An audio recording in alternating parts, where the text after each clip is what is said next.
Actually, so what we're seeing here is basically the main dashboard for VMware environment, and when you log in, you should see this dashboard. Basically, there's like you can always customize one for yourself. Very easy to create a dashboard. You can create reports out of this, and also basically the product is designed so that you can actually just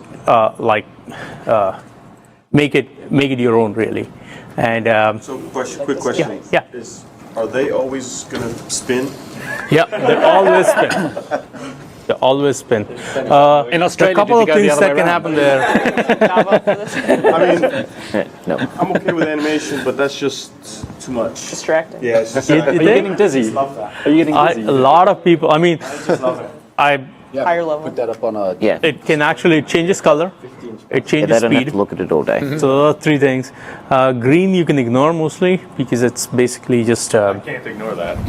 It's too cute actually. I mean, is this to avoid? And I'm not trying to say anything bad or don't take this the wrong way. Is this to avoid using badges and looking like other products? No, we actually existed much before VCops came online. So this Right, is no, like a I long time. understand, but And in fact, Saying the imagery. yeah, the imagery. every time we tried to do something with those spinny wheels, we got like a pretty big backlash from customers that we want those spinny wheels, don't touch them. So Also, a lot of Yeah, Christopher likes. yeah. So they, like a lot of our customers are working in a big environment. We actually have what's called a dark theme, where this room versus black and looks really nice. Dark. So I've got 17 questions. So- The dark theme, that's what sells me, you know. That's why I use TweetDeck, dark background. So you've got the wheels that are moving in different paces right now. What's the significance of that at the moment? Not moving at let this me very get second. back but to a moment ago, they were moving. The bottom right corner was moving much slower than the top left corner. Let's say. I think network is not going to work with me today. Okay.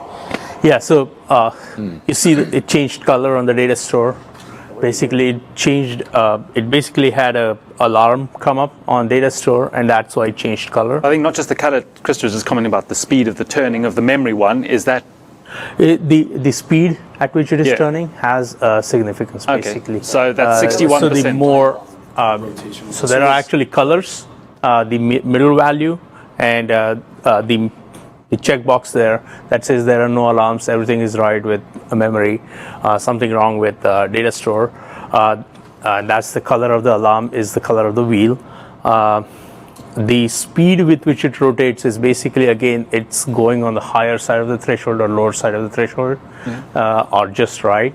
And it's basically, again, there is no right spinning So with a very- rotation value. It's just like if it's too fast, then you want to look at it. okay? So a quick visual check. Yeah. Yeah, it's a visual check. Interesting. Yeah. It's a visual check.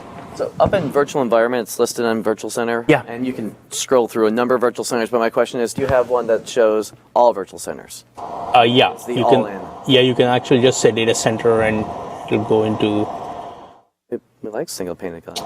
actually. And I like give the you back. ability, and it was VCops because that's what I ran, but I like the ability to sit down and like, oh, I can look at 1,000 data centers at a glance Yeah. and see what's going on. Absolutely, you Across can- all of them. And then I see a little badge, this or that, or something that stands out of, let's go look at the red. I don't care about green. Green is good. Yeah, you can see. multiple virtual centers. Absolutely, you can see all the entire data center here, and that'll show you multiple virtual centers, all the ESX servers combined. So the entire infrastructure, and there's a dashboard that'll come up and show you like which is the maximum utilized virtual center, which is the maximum utilized ESX host, which is the maximum utilized VM, etc. So all that kind of information will be right there. I'm trying to find it with this slow network. So like in the case you had like Boston or things like that, so you can look at the big picture, but then Yeah. you can look at a geography, and then you can dive down to a site, and then down to Absolutely. a And then you server. can select just one vCenter and then go into that and all that kind of thing. Yeah, absolutely. basically shows you the CPU, memory, etc. The memory utilization, the graphs there, they're actually showing you the IntelliProfile, the profile of that particular workload. What I have done is I've selected one ESX host here, .105, and that has basically it's 1% utilized CPU load, but the threshold, the dark gray area is really the threshold, and the line there is actually the real-time value. So the line can fluctuate as long as it doesn't remain up top or go too much down. Then that means that your real-time utilization can actually be anything. What we're trying to see is if it's sustained out of threshold, out of baseline. Basically, that's what we're looking for. If it remains out of baseline for sustained period of time, then we can actually raise an alarm and say, hey, there's something wrong going on because it doesn't match the business logic that we have been observing. So those are your collected high and low watermarks. Can you say we're looking at 3 hours, 4 hours there? Yeah, this is 4-hour graph. Hey, Yeah. I want to see the status of this server the last 30 days, 90 days. Yeah, you can real actually easily, like within the interface. very easy. You can actually just drag down, and you can either go into calendar and say, just show me from this date to this date. Now, as Click 48 hours just because it's up there in a real convenient, easy way to do it. there you go. Beautiful. Cool. Simple, yeah. Yeah, very simple. You can actually select only time, only the Absolutely. past and all. It's all less granular data actually as you go further back because we have collated the data and all. It compresses and summarizes. Yeah, it over correct. time. Yeah. But the profile kind of like, we don't lose the profile. We keep the profile for 90 days for all the points that are profiled basically. So that's how it works. I'll go back to last 4 hours or 1 hour. Doesn't matter. Drill down is one big thing with Foglight is like actually historical data for investigations and all, but when you want to actually look at what's happening right now or what has been happening for last 1 hour, 4 hours, whatever it is, you can actually want the ability to drill down. Once you drill down into it, you actually see all these different tabs there. What we are doing actually, we are the first ones to start monitoring virtual switches basically in VMware environment, and what you're seeing here is basically the performance, but also you have the ability to see the topology. Basically all the connections. So if your NIC, virtual NIC or physical NICs are not properly configured, or your traffic shaping is not properly configured, or actually configured, but there is a lot of vMotion traffic going on, or there's a lot of fault tolerance traffic going on, and suddenly your VM network is not getting enough traffic, you can actually see here and see what's going on. Basically, again, very simple to look at your vSwitch configurations. These could be distributed switches or virtual switch like standard switches or Cisco distributed switches. What are they called? Nexus 1000 Vs? So do you also track like jumbo frames? We track basically the configuration data. We keep track of the configuration data. We don't monitor for changes here. What we're actually MTU size, I don't see that up there, so that way I can know if there's a mismatch. right within the right. We don't. I don't think we have the That would be a MTU good data. thing to report Right. on up, to float up, especially Because for on a troubleshooting. DV switch, I can see that. Absolutely. Right. It'd be nice here if I can see it, so that way. Feature enhancement. Yeah. Feature announcement. There you go. Yeah, because if you're looking at anything, for that matter, especially you start getting into NSX world or Well, even just vSAN, storage, right? yeah, From running vSAN. vSAN or anything like that. So- Then you want actually that In general, that information. hosts within cluster mismatches is a huge item that people like to see the benefit of. See, this is different from that.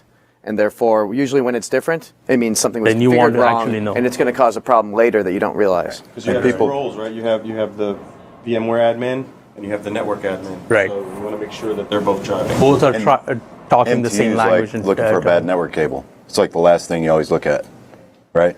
Theoretically, for the most part. So if you could show it, it'd be awesome. Absolutely. I start at the bottom. There you go.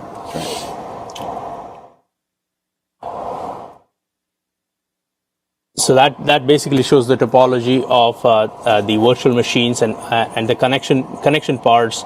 You also can actually see again coming back to the virtual machine monitoring. What you're seeing is in more detail. And I apologize, it's taking time to Okay, here it is. You have another host that has more VMs on it than this 1000V? Yeah, I can look for that. See if what 140 is.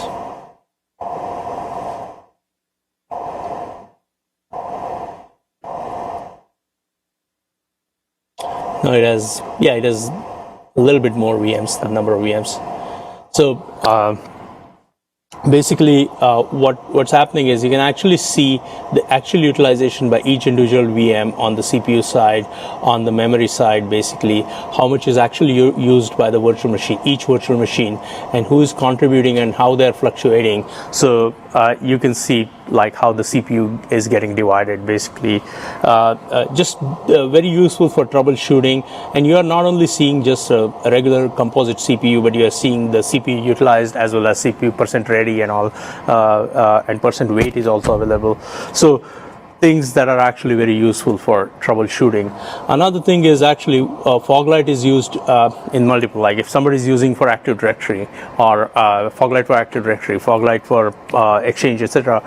You want Foglight has the ability to actually export all these charts in any of these formats, PDF, Excel, and all, and then you can actually just single version of truth, talk to each other, just enables communication between different groups, and that actually really helpful.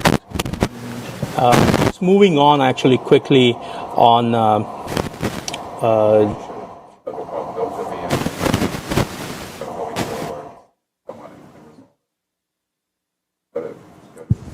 okay, give me 1 second. Yeah, I think you got a lot of questions. I don't have any errors. One of the alerts that actually you get on the Foglight side is basically once you're monitoring this, you can like easily click on any of these problem areas, basically that will be highlighted here, so you don't have to like go through all your entire data center. And once you see it, actually some of the highlights are like very alarms that are already set, and these are pre-configurable, the pre-configured ones, and then you can actually change them, your thresholds and all. This says basically there are only 9 available ports. There's not much happening. We don't change it too much, so it's not a big deal for me for this particular demo environment. But in a real environment, if you are running low on ports, you want to actually make sure you add more ports, or you reconfigure a switch, etc., or actually look at adding more hosts. Did you say that you can do syslog? You can send syslog from external and correlate with these events as well? Right now, no, we don't monitor syslogs right now. Okay, so you can't. But it's coming actually. Okay. It's something that that'll be coming. And that'll bubble up as well, being able to correlate. Yeah, they will actually correlate the problem areas that are identified by syslogs will be actually mapped onto this. Yeah. Okay. How much information can you pull out of a virtual machine? I know you're mentioning CPU ready time beforehand. Can you see if that's caused by or particular processes that are hogging the CPU within the VM? And if you can do that, is it an agent install or just WMI or something? Yeah, no, that? WMI, we can do that actually. We can do it for Linux and Windows VMs both. Typically, the process monitoring, actually, I don't have it enabled here, is mainly an investigative tool. You can actually monitor, if you're monitoring applications like Active Directory and Exchange, these are like the main SQL Server or whatever, those are like, basically they will actually talk to those applications using WMI or APIs for those applications, pull the data out, show their own dashboards, which are actually look very similar to what you get. If you want to monitor just processes like swap process or whatever process going on, that's not an application really. You can enable process monitoring for physical hosts or virtual machines as hosts, and then we'll go through WMI, collect the data, and actually present you with like this process consuming this much memory, this much CPU, etc. Like almost like a task manager. All that data is presented to you, and it'll correlate to the overall data that you see on the VM side. But it needs to be enabled for the VMs. It's not enabled by default because it's an agentless collection. Data. Yeah, and you can show a whole lot of stuff within the VM. So in this kind of thing, if Exchange store.exe, for example, is pegging at 100% CPU, you're not just viewing it at a VM level going, CPU is done, but actually it's store.exe, for example. Right. Okay. Exactly. Now, can I? Go ahead. Can I use this as a NetFlow collector as well, so I can send my NetFlow As a what? Data. NetFlow? Net- Yes, NetFlow. absolutely, absolutely, yeah. NetFlow also generates tremendous amount of Oh, data. absolutely. So you want to actually enable it. So Foglight as a monitoring tool it'll continuously monitor, collect it, more automation, right? But can I Then there is stand an up like investigative aspect to it where you want to actually investigate something. Hey, why between 12 o'clock in the night to 4 o'clock, there is a tremendous amount of load on the network, but what's happening there? You want to actually enable your net flows during that time and see what's happening, and you can absolutely do that. Now, can I build just another VM and use it as the collector? For NetFlow? And yes, use it as the collector and then send in the Foglight?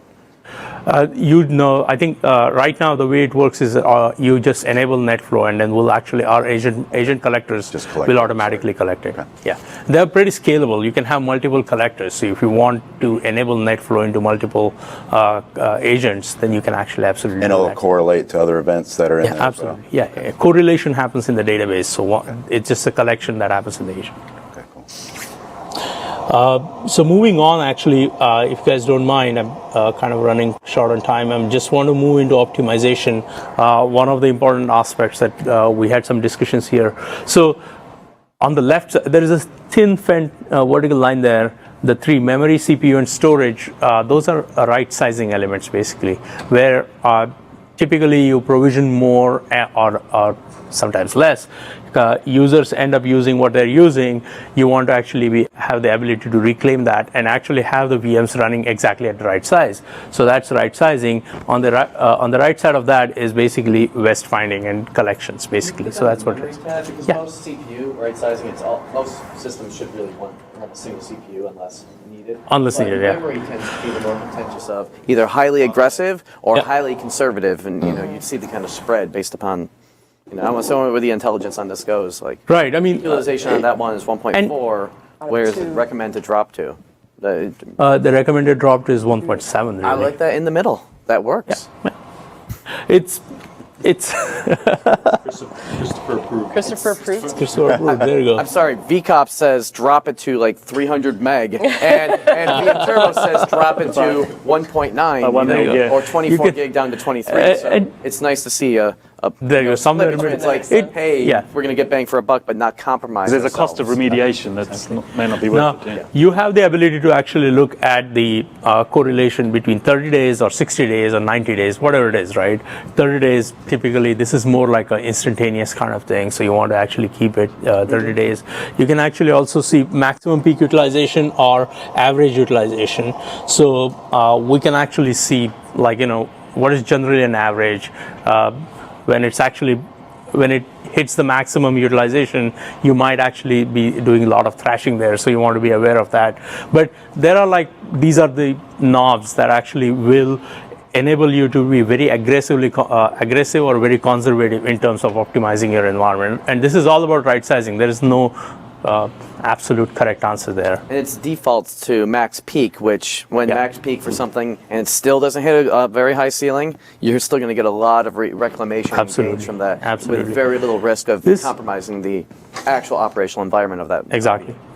I think the tool that helps a lot is basically in provisioning. So it simplifies provisioning. The initial dialogue, like customers, like end users come in and say, give me a virtual machine, like a large virtual machine. And the IT administrator doesn't have anything to say no, basically. I mean, I need 4 CPUs. Simple. Yeah, One but CPU, 4 gig of RAM. Yeah, No, there you go. you need more than that. Prove it.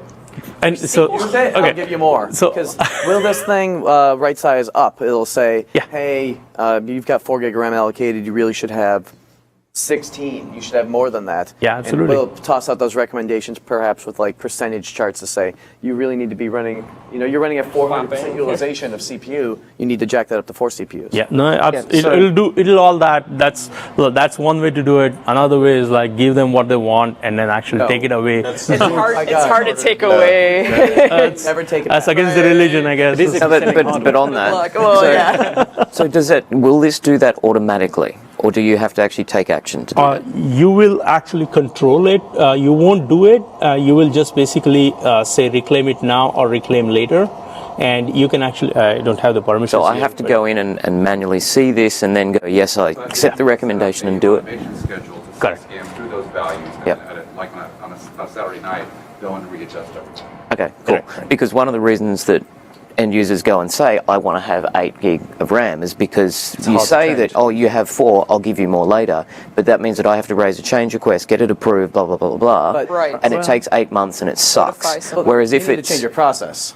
Yeah, you did change the Right. process. Oh, yeah. Increase the 8 gig of RAM in non-disruptive online if you enable that feature. Yes, I agree, and no one has done that because in this control thing that IT has about stuff is used to do part that of the too. reason that users. So we're Process. actually training users to do the wrong things, Just throw them in. because of the way that we have these processes. Whereas if it was, you will automatically get more later if you need it, Yeah. because it will just magically happen. And so the automation type capability is a good thing. Yeah.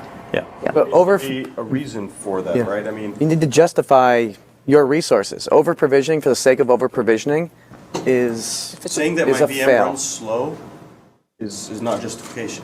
Right. We have to see what's going on behind the scenes. Something Why? went wrong. Sometimes it's It the doesn't application. have to be the VM. It could be something going on with the host itself. It could be the application. I agree, and that's why we automate it, because then I don't have humans making the wrong decisions. The system looks at what is the actual problem and adjusts automatically. But for what it's worth, the humans make the wrong decisions, or Yeah, the computer knows what it is, and the other great Do thing we is know that it's the app causing it, and it's gonna say hopefully yes. I guess- Hopefully that's why we have really smart software to do Machine's that. been compromised or something like that, which has happened. I mean, you don't want it automatically responding to a compromised machine and then all of Or- a sudden it gets popped. or and it's running blows up. Windows and LSASS is running 100% for 60 days because it's running Windows, and that happens all the time.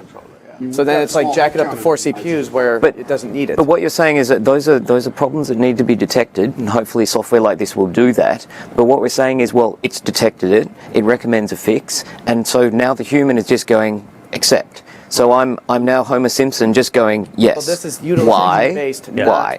the Why? underlying Yes. intelligence. But it can come back up drives also. utilization. So there's Look at all the anomalies, right? So Right. it may say, okay, based on this, fix this. But if I fix this, click that button, it could wind up breaking something else. I'm confident saying with the 3 options we had in the drop-down, it doesn't account for the anomalies, it counts for active utilization over a period of time that's defined of 30 days, or you could take it to 60 or 90. I mean, and that's what most environments are. When you see something saying, I need an excessive amount of resources, you usually have to look and then say, why? And that usually leads me to, oh, there's something wrong in the application, there's something wrong in the server. This is actually not a resource constraint, it's an out-of-control application. Yep. Okay. And it drives towards that, but that's troubleshooting. That's understanding what's going behind the scenes. I want the computer to do that. I don't want to have the humans do that, because often they get it wrong. So I can tell you real quick the way that Dell IT does this. So at Dell IT, the end users.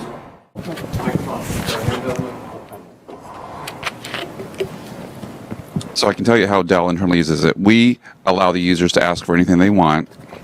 Then after 90 days, they go in and they readjust it down to what Foglight is saying that it needs. And they don't even tell the users. It's a way of making sure that we're using optimal resources in our environment and keeping our IT costs low. The challenge in most environments is to reclaim resources is an outage. You have to power off the virtual machine to reclaim those. Right, and that's why we can actually go into we have a calendar-based scheduler. Hot add and hot plug. No, hot add lets you add, does not let you take We away. can't move, They right. take it And that's what I'm saying. I'm only talking about adding resources. Adding resources you can do on demand, but reclamation of resources So for is example, the disruptive. storage that Dell reclaimed in the first 30 days of the product, they went through, selected them, and set up a schedule for a window to go and do that. Oh, absolutely. You guys We make actually your have change maintenance control. windows. But Schedule in it. Exactly, yeah. environments, sometimes you'll never get approval for that. It's like, we can't take this down, we can't take this down. Yeah. And it's just Well, and that's why you can can filter on what you want. I mean, using one of your examples of that, if there's something very critical, you wouldn't put it under automation. But for the mass of a lot of the stuff, you can. So Absolutely. it's. That's an organizational thing. That's Right, right. that's Dell's problem, That's a that's, process, like he right. said. They have an SLA, so they've got their maintenance windows, so they can fit that in. You set a 90-day policy and that's people understand Can it. a we process. click on that potential zombie? yeah.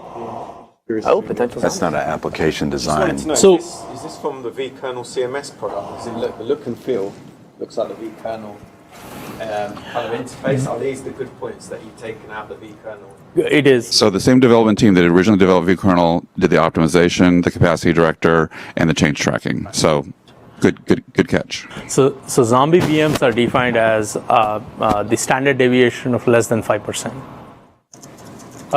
If your CPU utilization, memory utilization, and disk utilization, they are within 5% for 30 days, then there's nothing happening there. It's just like basically a noise that's just like if you're running Windows OS or Linux OS, for example, what will happen is over 30 days, if nothing is happening, it's just going to continuously just chug along. Basically, at like 1% CPU, 0.5% CPU, memory will be slowly taken out by VMware's ballooning and all, but it's basically still retains some memory, a lot of disk space, just chugs along, and will actually say, okay, that's zombie after 30 days. And the action there is just to power it off. So if somebody is actually using the machine, they will come to you and say, hey, what did you do? Oh, so that's done automatically. That's done, scheduled. You can schedule it. It can be scheduled automatically. Everything's scheduled automatically. So we're getting the hook. We got to go. I will make a pitch. So on DellSoftware.com, if you go to Foglight for virtualization. Every 2 weeks, Kieran and some of the other product managers do a live. Bill O'Reilly. They do a live demo, and it's normally between 20 and 30 people on it. And so if you guys want to jump on it, you can basically ask Kieran or Hassan or John to go through anything that you want to, because it's a live demo every 2 weeks, and the schedule is on DellSoftware.com. Foglight for virtualization. Awesome. Well, one quick one. Dell, Foglight has been well known for many years as a very good product, but it was seen in the market as quite expensive.